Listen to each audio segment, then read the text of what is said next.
En ce début d'année 2018, sur l'usine de Lac, le démantèlement des anciennes unités soufre dont l'exploitation a été arrêtée en 2013 touche à sa fin, mené par les équipes de Retia. Un chantier de plus de 4 ans, des milliers d'heures de travail avec de multiples intervenants, et nécessitant une soigneuse coordination. Trônant au milieu du site, les deux anciennes cheminées US8 et US11, symboles historiques de l'exploitation du gaz de Lac, font maintenant l'objet de toutes les attentions. Point d'orgue du vaste chantier de réhabilitation du site, les cheminées attendent patiemment leur tour. Et quel point d'orgue, 100 mètres de hauteur, pesant près de 2000 tonnes chacune, les cheminées caractérisaient le paysage de l'usine. Le démantèlement des cheminées, c'est un peu le point final au démantèlement des unités. On a commencé les démantèlements en 2014 et surtout côté environnement autour des cheminées, dès fin 2016, tout ce qui est usine à soufre et fosse à soufre a été démoli depuis donc, fin 2016 jusqu'à fin 2017. Donc on a fait la place, on va dire, autour des cheminées. Après une longue période de réflexion, une solution de démolition par explosif a finalement été retenue, profitant de la période d'arrêt général pour maintenance du site. Les deux cheminées seront démolies simultanément. L'opération étant en elle-même critique, et elle a nécessité donc une analyse de risque spécifique, une phase préparatoire importante, d'études en particulier. L'utilisation d'explosifs à l'intérieur d'une usine chimique a bien entendu nécessité une préparation minutieuse et des analyses de risque poussées. L'entreprise Cardem, retenue pour les travaux, a l'expérience de ce genre d'opération. Alliée à une supervision pointilleuse de Retia, les opérations se préparent avec minutie. Les fûts des cheminées vont être affaiblis. Des charnières de guidage assureront le respect des axes de chute. Enfin, les poteaux restants seront minés. Afin de s'assurer que les vibrations engendrées par la chute des cheminées n'affecteront pas les installations actives de l'usine, une phase d'analyse et d'étude a eu lieu lors des mois précédents.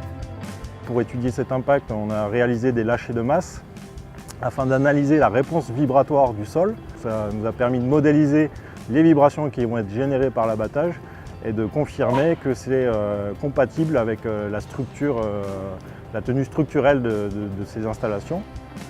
Après des mois de préparation, le chantier démarre début 2018 pour une durée de 3 mois. Le tir étant prévu pour le 31 mars, le planning ne peut souffrir d'aucun retard.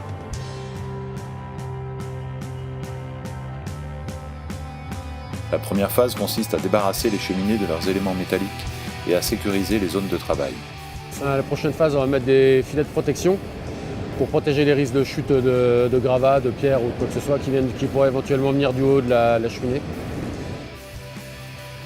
Pendant que les opérations de terrassement des lits dans lesquels vont s'abattre les cheminées démarrent, une longue période de découpe des fûts des cheminées commence, de façon à fragiliser la base des ouvrages qui sera ensuite minée.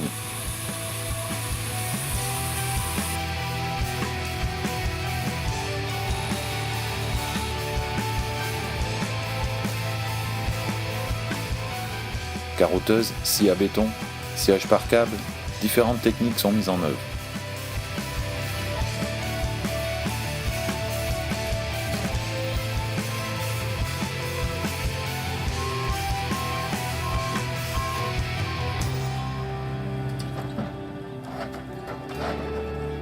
Pour le dégraissage des cheminées, donc, on fait des trous dans la partie avant des fûts béton. On vient miner les poteaux béton qui restent et on fait le même principe sur la partie intérieure de la cheminée brique. Les opérations sont rendues délicates par l'état relativement dégradé du fût de briques à l'intérieur des cheminées. Des protections sont mises en place pour éviter la chute de pierres ou de briques sur le personnel et des modes opératoires spécifiques sont déterminés. C'est un petit peu complexe parce qu'on n'a pas le droit de mettre les bras au-delà de la couronne en béton.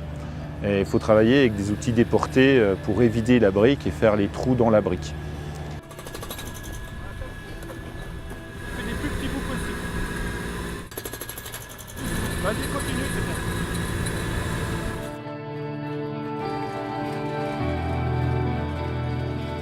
On scie derrière les parties arrière des articulations en gardant un petit fusible, bien que la note de calcul montre qu'il n'y en ait pas besoin.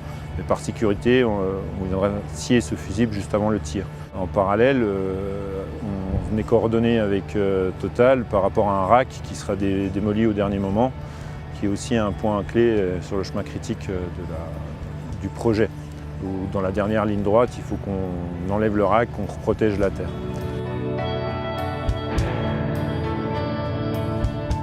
Pour maîtriser parfaitement la direction de la chute, un système de charnière géante dont Cardem a l'expérience va être utilisé.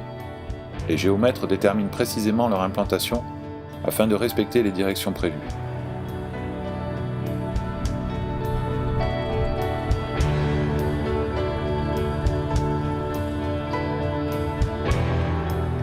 Une fois mises en place, les charnières sont solidement fixées au fût extérieur des cheminées.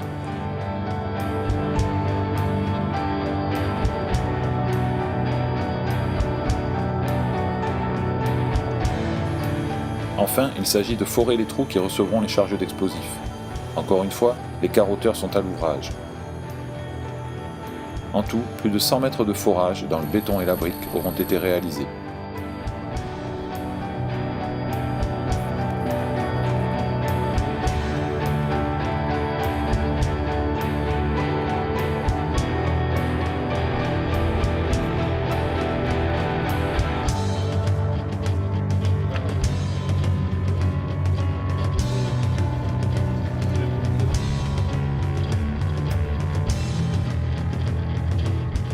Le jour J approche, l'équipe d'artificiers de Cardem est sur les lieux et commence à mettre en place les explosifs.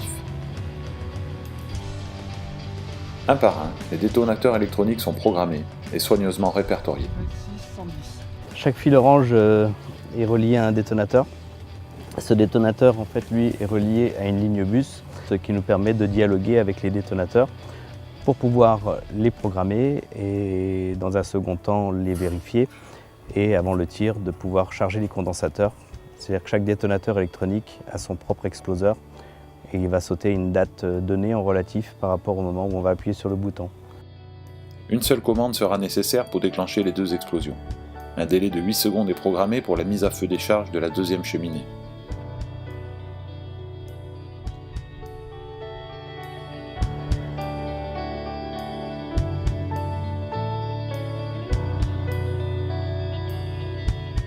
C'est le jour J.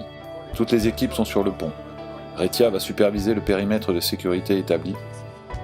Au poste de tir, les derniers préparatifs ont lieu. La ligne est tirée et la commande de mise à feu est connectée. Au bout des doigts, la somme de mois de préparation et de travail. En 8 secondes, tout va se jouer. On peut mettre les 3 coups de trompe. C'est bon, autorisation, ok. Compte à rebours.